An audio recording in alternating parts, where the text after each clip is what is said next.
used to want me. Come on, let it go. Just let it be. Why don't you be? Halo Ananda sekalian, berjumpa lagi dalam pembelajaran pendidikan agama Katolik dan budi pekerti untuk SMP. Bagaimana kabar Ananda sekalian di rumah? Pem berharap semuanya Ananda dalam keadaan sehat dan tetap semangat mengikuti PJJ kita dari rumah.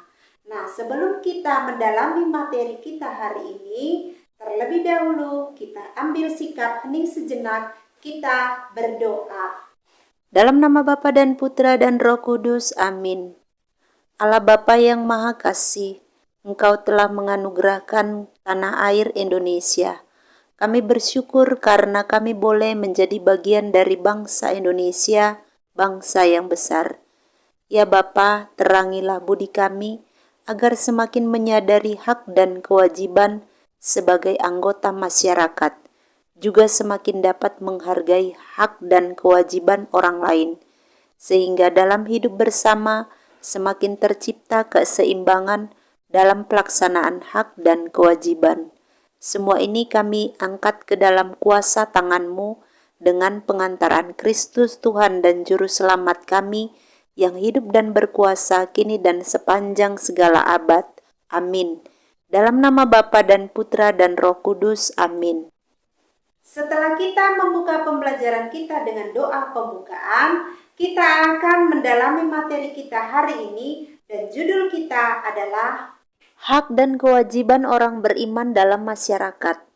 Adapun kompetensi dasar kita 3.4 mencari informasi tentang latar belakang dan tujuan serta pelbagai bentuk pelayanan gereja di tengah masyarakat dan indikator pencapaian hasil belajar.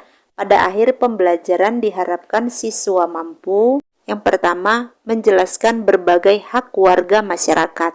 Yang kedua, menjelaskan berbagai hak orang beriman dalam masyarakat. Yang ketiga, menjelaskan makna pesan Yesus tentang kewajiban orang beriman berdasarkan Injil Matius 22 ayat 15 sampai dengan 22. Dan keempat, menjelaskan isi pesan Gaudium et Spes artikel 1 sehubungan dengan kewajiban orang beriman dalam masyarakat. Ananda sekalian, minggu yang lalu kita sudah mendalami materi kita, hak dan kewajiban sebagai anggota gereja. Dan kita juga sudah mengetahui bersama apa itu pengertian hak dan apa itu pengertian kewajiban. Hari ini kita masih melanjutkan, masih berbicara tentang hak dan kewajiban orang beriman dalam masyarakat. Kita akan melihat macam-macam hak dan kewajiban sebagai anggota masyarakat. Untuk itu, silakan Ananda mengamati beberapa gambar berikut ini.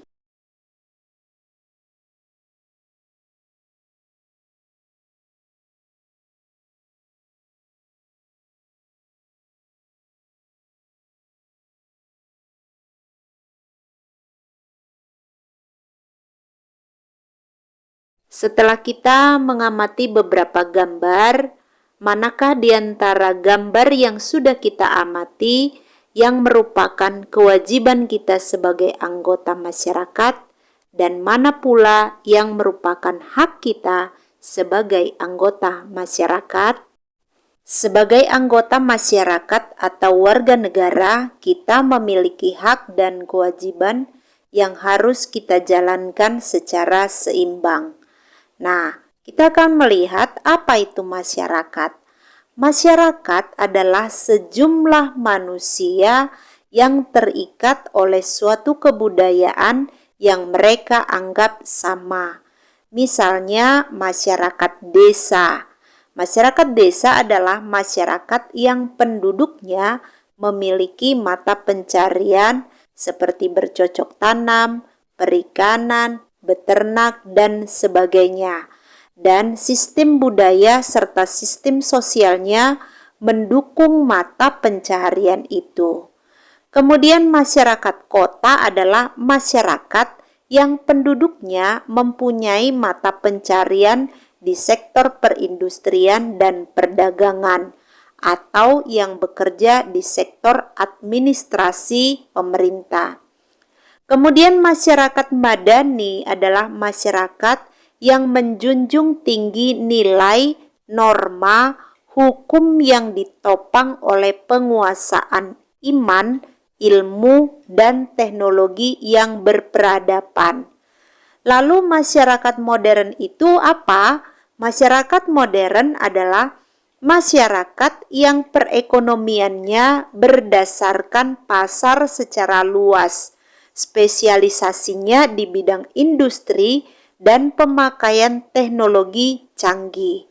Sedangkan masyarakat tradisional adalah masyarakat yang lebih banyak dikuasai oleh adat istiadat yang lama.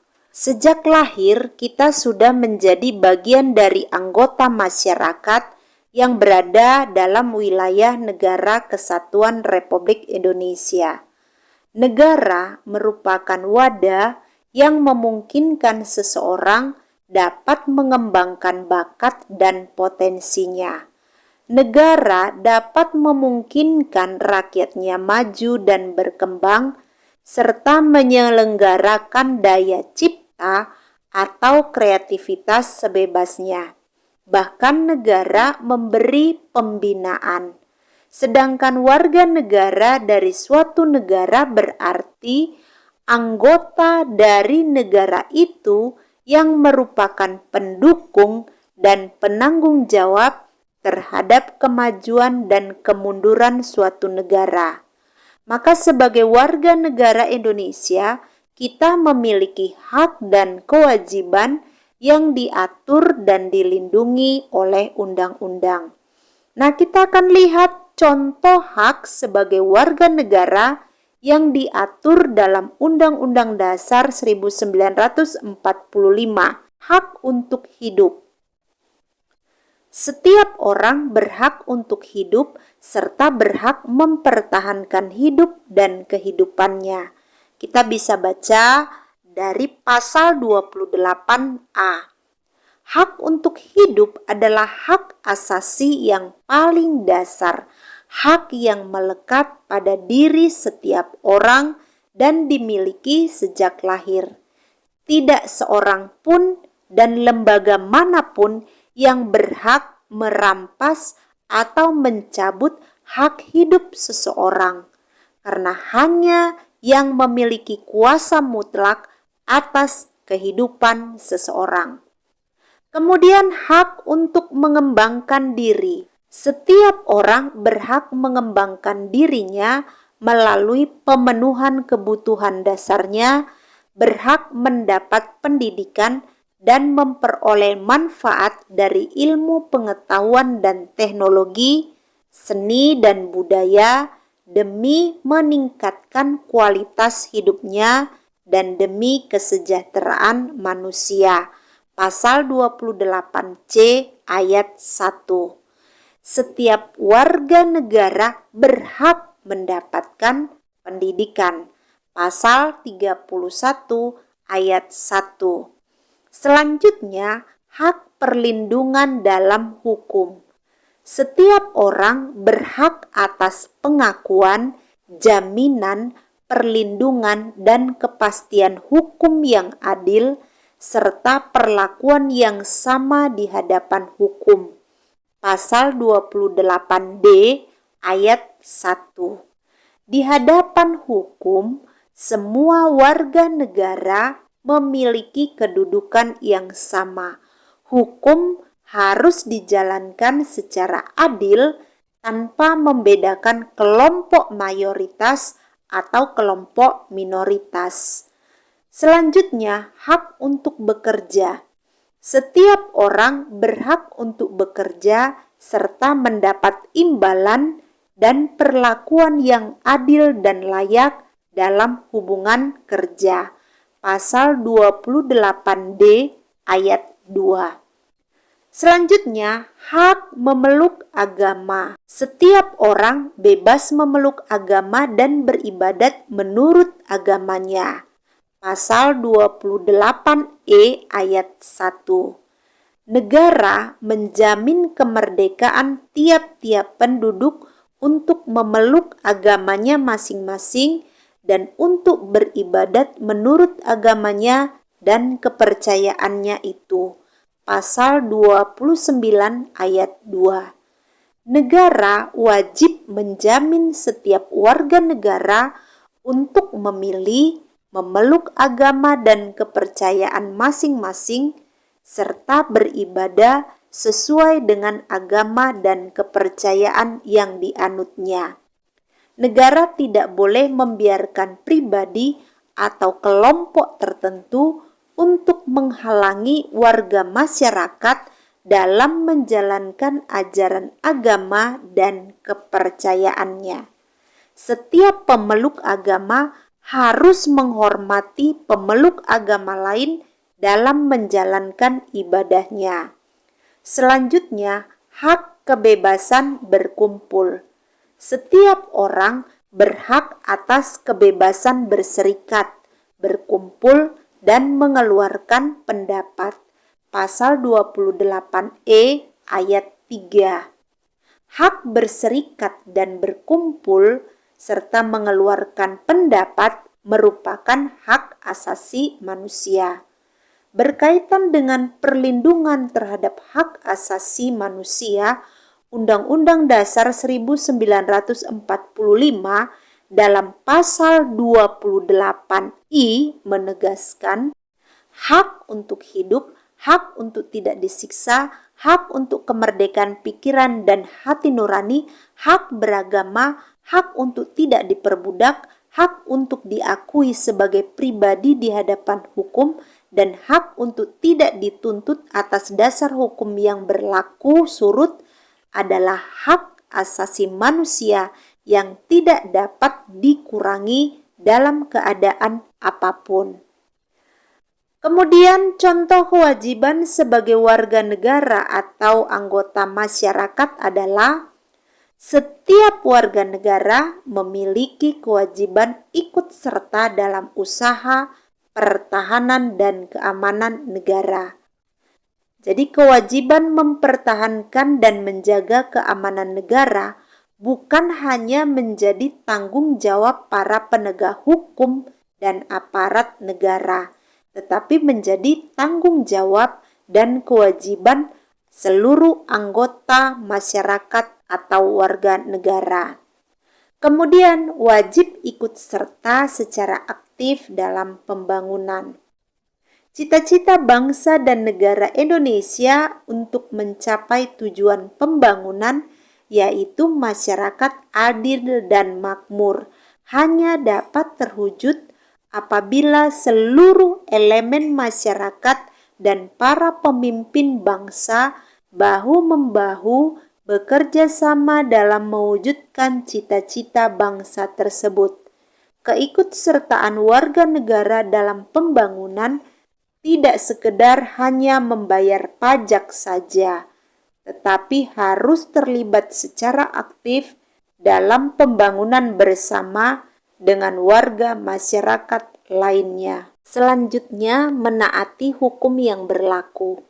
Setiap warga masyarakat wajib menaati hukum yang berlaku.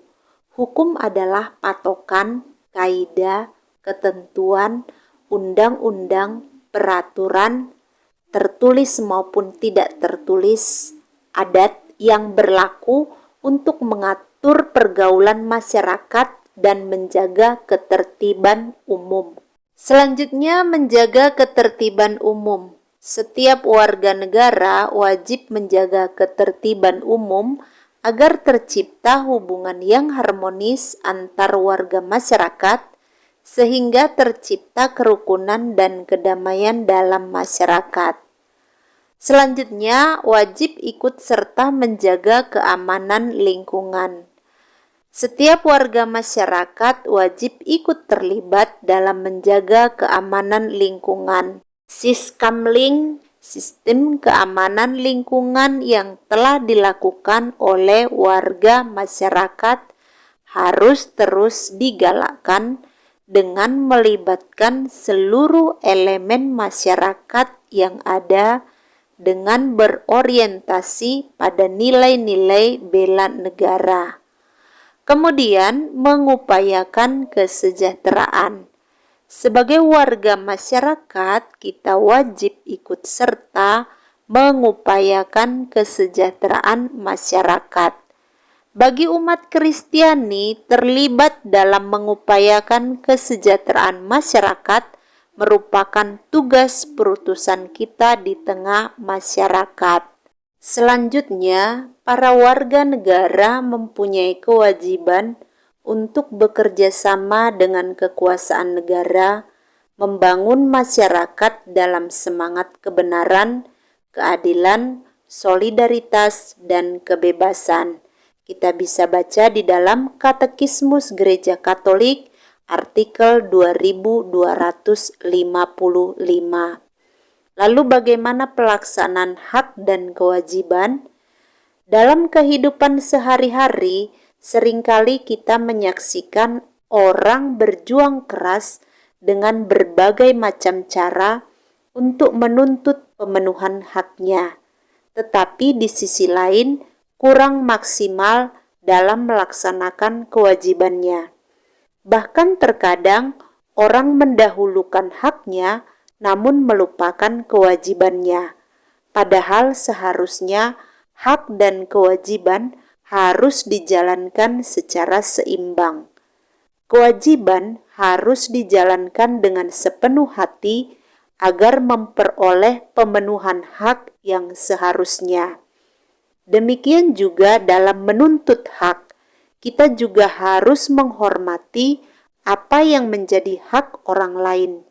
Jangan sampai terjadi karena merasa diri sebagai bagian kelompok mayoritas, kemudian kita merasa berhak diperlakukan secara istimewa dengan mengorbankan hak kelompok minoritas. Atau karena merasa diri kuat, maka kita boleh merampas dan mengabaikan hak-hak mereka yang lemah. Hidup bermasyarakat merupakan sarana dan kesempatan yang baik untuk menyeimbangkan antara kewajiban dan hak. Kita tidak dapat bertindak menuntut hak kita terus-menerus, tetapi mengabaikan kewajiban kita. Kewajiban itu terarah pada kepentingan yang bersifat lebih luas daripada kepentingan pribadi. Misalnya, kewajiban untuk menciptakan kesejahteraan bersama, keamanan, kenyamanan, kerukunan, keharmonisan, dan keteraturan bersama. Maka kewajiban-kewajiban inilah yang harus kita laksanakan tanpa meninggalkan hak-hak yang seharusnya kita peroleh. Dengan demikian, kewajiban dan hak merupakan dua hal yang sejalan dan tak terpisahkan. Maka sebagai warga gereja sekaligus warga masyarakat atau warga negara, kita harus terlibat dengan apa yang terjadi dalam masyarakat. Ananda sekalian, setelah kita memahami macam-macam hak dan kewajiban sebagai anggota masyarakat, kita akan melihat berdasarkan ajaran gereja dan ajaran kitab suci, apa yang merupakan kewajiban orang beriman dalam masyarakat. Kita lihat dari ajaran gereja, yakni Gaudium et Spes artikel 1. Kegembiraan dan harapan, duka dan kecemasan orang-orang zaman sekarang, terutama kaum miskin dan siapa yang menderita, merupakan kegembiraan dan harapan, duka dan kecemasan para murid Kristus juga. Tiada sesuatu pun yang sungguh manusiawi yang tak bergema di hati mereka, sebab persekutuan mereka terdiri dari orang-orang yang dipersatukan dalam Kristus, dibimbing oleh Roh Kudus dalam peziarahan mereka menuju kerajaan Bapa, dan telah menerima warta keselamatan untuk disampaikan kepada semua orang. Maka persekutuan mereka itu mengalami dirinya sungguh erat berhubungan dengan umat manusia serta sejarahnya. Selanjutnya kita lihat ajaran kitab suci dari Matius 22 ayat 15 sampai dengan 22 tentang membayar pajak kepada kaisar. Kemudian pergilah orang-orang Farisi, mereka berunding bagaimana mereka dapat menjerat Yesus dengan suatu pertanyaan. Mereka menyuruh murid-murid mereka bersama-sama orang-orang Herodian bertanya kepadanya, "Guru, kami tahu engkau adalah seorang yang jujur dan dengan jujur mengajar jalan Allah, dan engkau tidak takut kepada siapapun juga, sebab engkau tidak mencari muka. Katakanlah kepada kami pendapatmu, apakah diperbolehkan membayar pajak kepada kaisar atau tidak?" Tetapi Yesus mengetahui kejahatan hati mereka itu lalu berkata, "Mengapa kamu mencobai aku? Tunjukkanlah kepadaku mata uang untuk pajak itu." Mereka membawa suatu dinar kepadanya. Maka ia bertanya kepada mereka, "Gambar dan tulisan siapakah ini?" Jawab mereka, "Gambar dan tulisan Kaisar." Lalu kata Yesus kepada mereka, "Berikanlah kepada Kaisar apa yang wajib kamu berikan kepada Kaisar, dan kepada Allah apa yang wajib kamu berikan kepada Allah." Mendengar itu heranlah mereka dan meninggalkan Yesus lalu pergi. Ananda sekalian, setelah kita membaca ajaran gereja dan ajaran kitab suci, coba Ananda rumuskan dengan kata-katamu sendiri ajaran tentang kewajiban orang beriman berdasarkan kutipan teks Gaudium et Spes artikel 1. Lalu, apa yang diajarkan Yesus kepada kita tentang sikap yang harus kita miliki dalam hidup bermasyarakat dan bernegara?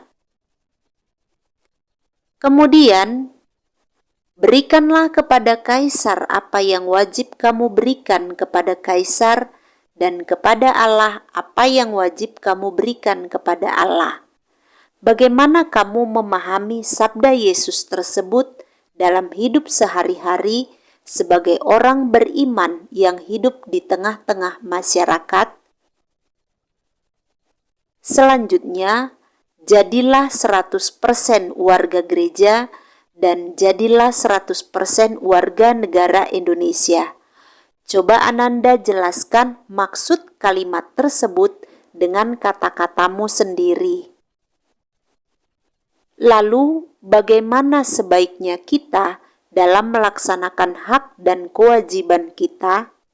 Sebagai warga gereja sekaligus warga masyarakat atau warga negara, kita harus terlibat dengan apa yang terjadi dalam masyarakat.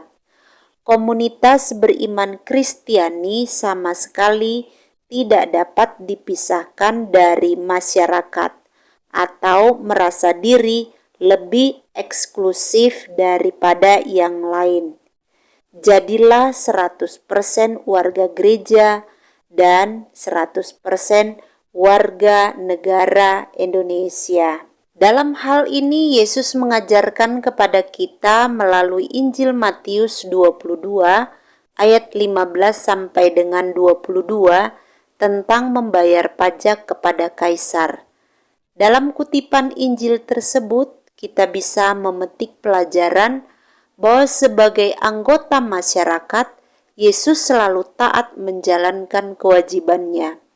Yesus tidak pernah meminta murid-muridnya melawan pemerintah. Yesus juga tidak pernah menghasut rakyat untuk melawan pemerintah. Meskipun Yesus taat terhadap pemerintah, Yesus juga cukup tegas mengkritik pemimpin pemerintah yang tidak melakukan tugasnya dengan benar. Sebagai murid Yesus, kita wajib meneladani sikap Yesus. Kita juga mesti taat terhadap aturan, hukum, dan norma yang berlaku.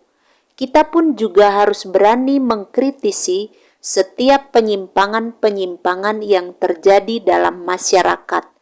terutama sebagai akibat dari perilaku para pemangku jabatan yang lebih mementingkan kepentingan pribadi atau kelompok dengan mengorbankan kepentingan hidup bersama.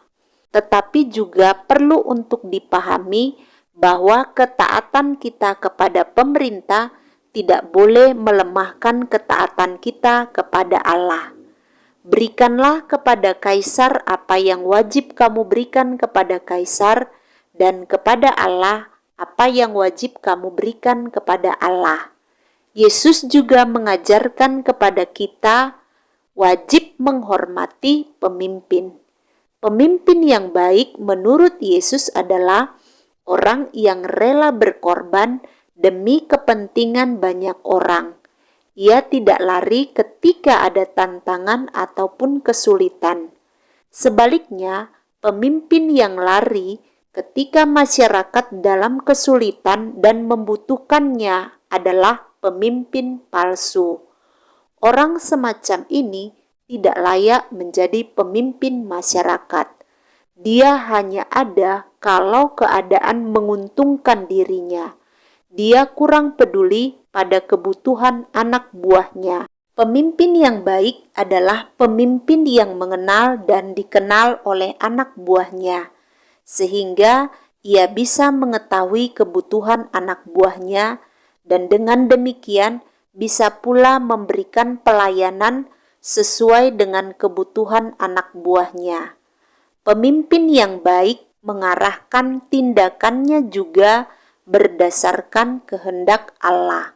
Karena dia mengenal Allah dan dikenal Allah, maka dia selalu pula berusaha untuk berkenan kepada Allah dalam tindakan-tindakannya, sehingga dia selalu berusaha melakukan yang menjadi kehendak Allah dan bukan keinginannya sendiri. Karena dia merasa dikenal oleh Allah, maka dia berani dan tidak ragu-ragu dalam tindakannya, karena yang dilakukannya sesuai dengan kehendak Allah. Ia yakin akan perlindungan dan dukungan Allah dalam usahanya memenuhi harapan dan kebutuhan anak buah atau rakyatnya. Kita bisa baca dalam Yohanes 10 ayat 11 sampai dengan 15. Maka sebagai murid Yesus, kita harus meneladani sikap Yesus tersebut. Yang harus kita bangun adalah upaya bersama demi kesejahteraan bersama. Nah, hal ini bisa terlaksana kalau kita mau memperhatikan apa yang menjadi hak-hak orang lain di sekitar kita. Seperti dikatakan dalam dokumen Konsili Vatikan II, Gaudium et Spes artikel 1. Kegembiraan dan harapan, duka dan kecemasan orang-orang zaman sekarang, terutama kaum miskin dan siapa yang menderita, merupakan kegembiraan dan harapan, duka dan kecemasan murid Kristus juga. Ananda sekalian, setelah kita mendalami materi kita hari ini tentang hak dan kewajiban orang beriman dalam masyarakat, marilah kita hening sejenak, kita merefleksikan seluruh pembelajaran yang sudah kita lakukan pada hari ini. Berikanlah kepada kaisar apa yang wajib kamu berikan kepada kaisar, dan kepada Allah apa yang wajib kamu berikan kepada Allah. Demikianlah sabda Yesus. Sebagai warga gereja sekaligus warga masyarakat, kita harus terlibat dengan apa yang terjadi dalam masyarakat. Kewajiban sebagai anggota masyarakat harus kita jalankan dengan sepenuh hati. Dengan demikian akan terjadi pemenuhan hak secara seimbang. Bagaimana dengan diri kita? Apakah kita sudah melaksanakan kewajiban sebagai anggota masyarakat dengan sepenuh hati? Ataukah kita terlalu sibuk menuntut hak sehingga lupa dengan kewajiban yang harus kita jalankan, Bahkan kita sibuk menghujat pemimpin masyarakat karena dianggap kurang melayani kita dengan baik. Untuk refleksi ini silahkan Ananda tulis dalam buku catatanmu. Dibuat yang rapi dan tulisannya jelas.